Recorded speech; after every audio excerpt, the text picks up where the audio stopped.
नमस्कार दोस्तों, देश के करोड़ों कर्मचारियों और लाखों पेंशन भोगियों के लिए इस समय की ताजा और इंपोर्टेंट अपडेट लेकर हम इस वीडियो के अंदर हाजिर हो चुके हैं, जिस पर दोस्तों नेशनल पेंशन सिस्टम यानी कि एनपीएस को लेकर हाल फिलहाल में आप सभी के लिए ताजा अपडेट आई है, जिसके बारे में आज की इस वीडियो के अंदर हम बात करने वाले हैं। वहीं दोस्तों यहाँ पर सरकारी कर्मचारियों के लिए बड़ी खुशखबरी है, सरकार ने लागू कर दी है पुरानी पेंशन योजना। आखिरकार पुरानी पेंशन योजना किस राज्य में लागू की गई है, कैसे लागू की गई है, इसको लेकर भी बात करेंगे।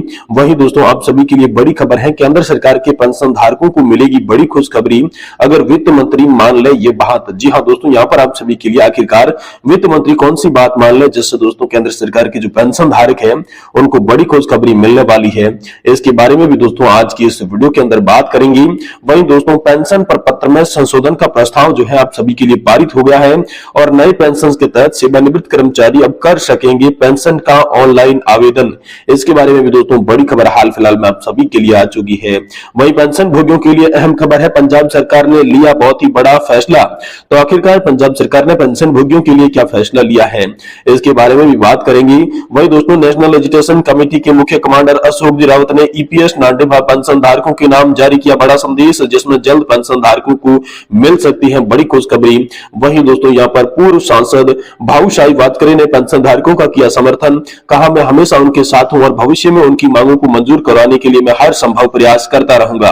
तो दोस्तों आज की आई तमाम बड़ी खबरों को चलिए हम विस्तार से इस वीडियो के अंदर जानते हैं, जिससे आप सभी पेंशन धारकों को सही सटीक और तथ्यों पर आधारित पूरी खबरें देखने को मिल सके और आखिर समझ सके कि आखिरकार पेंशन धारकों के लिए क्या क्या बड़ी खबरें निकलकर सामने आ चुकी है।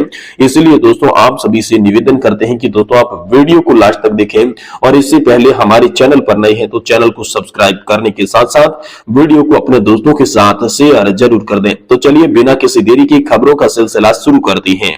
देखिए पहली और बड़ी खबर की बात करें तो दोस्तों नई पेंशन प्रणाली यानी कि एनपीएस पर ताजा खबर निकलकर सामने आ चुकी है। जी दोस्तों, राष्ट्रीय पेंशन प्रणाली निरीक्षण तंत्र में कामकाज की समीक्षा पर लेकर बड़ी खबर आ रही है। सरकार ने यह सुनिश्चित करने के लिए कहा है कि कर्मचारियों और सरकार का योगदान बिना किसी देरी की राष्ट्रीय पेंशन प्रणाली के तहत जमा किया जाए। मंत्रालय और विभाग के वित्तीय सलाहकार की अध्यक्षता में प्रत्येक मंत्रालय और विभाग के लिए 2019 में राष्ट्रीय पेंशन प्रणाली निगरानी तंत्र की स्थापना की गई थी। इसी को लेकर बड़ी खबर आ रही है। सरकार ने केंद्रीय सिविल सेवा यानी कि राष्ट्रीय पेंशन प्रणाली कार्यान्वयन नियम 2021 को अधिसूचना किया है। राष्ट्रीय पेंशन प्रणाली में निगरानी तंत्र और सीसीएस के नियम 2021 के संचालन की स्थिति पर एक समीक्षा में बैठक की गई। बैठक में दोस्तों श्रीनिवास सचिव पेंशन की अध्यक्षता में आयोजित की गई। इसमें दोस्तों वित्तीय सलाहकार और सभी मंत्रालयों विभागों की प्रतिनिधियों ने यहाँ पर भाग लिया था, शामिल रहे थे। वही पूरा विचार विमर्श उनके मंत्रालय में एनपीएस के क्रियान्वयन की निगरानी के लिए मंत्रालय विभाग को निगरानी तंत्र में या पर संचालन की स्थिति पर केंद्रित था। मौजूद दिशा निर्देश के अनुसार प्रगति की समीक्षा के लिए निरीक्षक तंत्र समेत 3 महीने में एक बार बैठक करनी होगी और एनपीएस में मासिक योगदान समय पर भेजा जाए। इसको लेकर बड़ा खबर है। जी दोस्तों, निरंतर तंत्र द्वारा यह सुनिश्चित किया जाना है कि एनपीएस में मासिक योगदान समय पर भेजा जाए। एनपीएस के तहत आने वाले कर्मचारियों की शिकायतों का निराकरण भी समय पर किया जाए। वही दोस्तों पेंशन सुधारों की एक श्रृंखला बनाई जाए। इसके लिए दोस्तों केंद्रीय मंत्री डॉक्टर जितेंद्र सिंह ने कहा कि मई 2014 में जब प्रधानमंत्री नरेंद्र मोदी ने कार्यभार संभाला था तब बुजुर्ग नागरिकों और विशेष रूप से महिलाओं के लिए संवेदनशील होने के साथ साथ एक के बाद एक पेंशन सुधारों के लिए श्रृंखलाबद्ध शुरुआत की गई थी। इसी को लेकर बड़ी खबर आई है।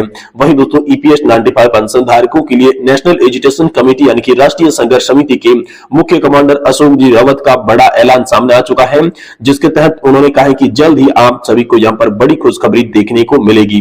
जी दोस्तों, कमांडर अशोक जी रावत ने कहा था कि दिल्ली में हमने इसलिए आंदोलन समाप्त किया था जिससे दोस्तों पेंशन धारकों को हमने कहा था कि बहुत ही अच्छी खबर मिल सकती है और इसी बीच अच्छी खबर आप सभी के लिए शिरडी से यहाँ पर जारी कर दी जा चुकी है।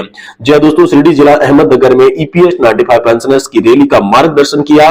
राष्ट्रीय संघर्ष समिति के अध्यक्ष कमांडर अशोक जी रावत, श्रम मंत्री, श्रम सचिव, निधि अतिरिक्त आयुक्त और मुख्य आयुक्त की बैठक में ईपीएस 95 पेंशन धारकों की विशेष मांगों पर जोर दिया और इसे जल्द से जल्द पूरा करने का आश्वासन भी दिया।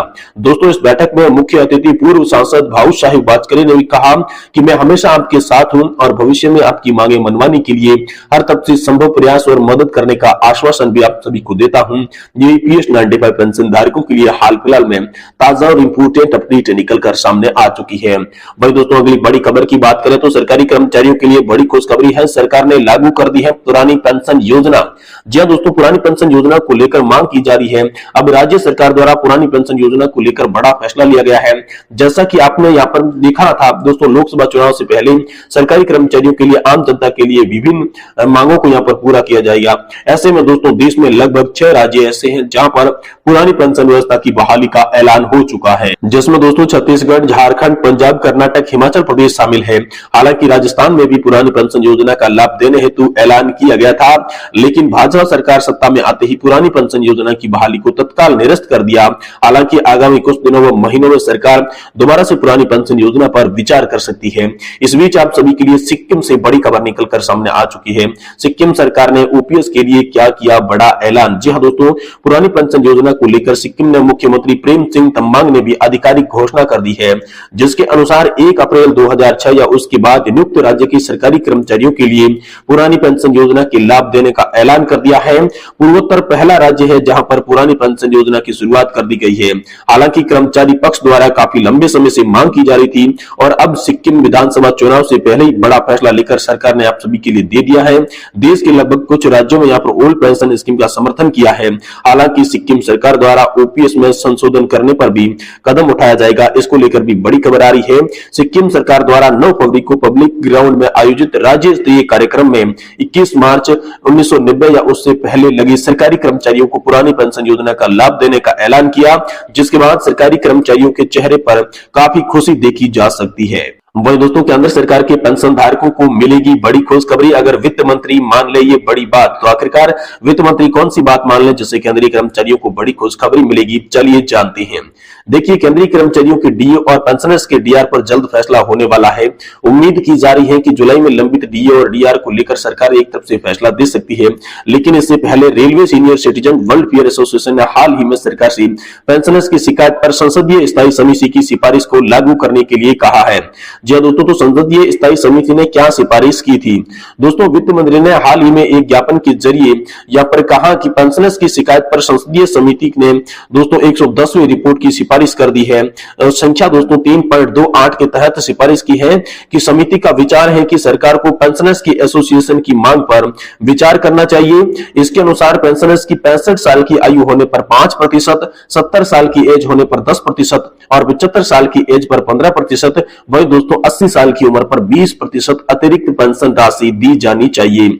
वही दोस्तों RSCWS की यहाँ पर ने कहा कि सरकार 65, 70 और 75 साल की आयु से ज्यादा वाले पेंशन धारकों के लिए यहाँ पर जो है सिफारिशों के तहत प्रतीत होती है, लेकिन अपने वित्तीय निहारतियों के कारण इसे लागू नहीं किया गया है। इसलिए यह अनुरोध है कि उपरोक्त सिफारिशों के आधार पर लागू किया जाए। और दोस्तों यहाँ पर कहा गया कि 80 साल की उम्र वालों को 20% अतिरिक्त पेंशन पहले ही यहाँ पर दी जा चुकी है। ज्ञापन में कहा गया कि पेंशनर्स को खराब स्वास्थ्य के कारण बुढ़ापे में भरण पोषण की बढ़ती लागत, सामाजिक पारिवारिक जिम्मेदारियों के अलावा दवाओं की बढ़ती लागत में कारण परेशानी उठानी पड़ रही है। इसके लिए उन्हें मेडिकल सुविधा भी अच्छी दे दी जानी चाहिए। वही दोस्तों पेंशन प्रपत्र को लेकर बड़ी खबर हाल फिलहाल में सामने आ रही है। पेंशन प्रपत्र में आप सभी के लिए संशोधन के प्रस्ताव को पारित कर दिया गया है। नई पेंशन योजना के तहत सेवानिवृत्त कर्मचारी अब कर सकेंगे पेंशन के लिए ऑनलाइन आवेदन, तो इसको लेकर आप सभी के लिए बड़ी खुशखबरी सामने आ चुकी है। वही दोस्तों पेंशन भोगियों के लिए अहम खबर निकलकर सामने आ चुकी है। पंजाब सरकार ने पेंशन को लेकर बड़ा फैसला लिया है।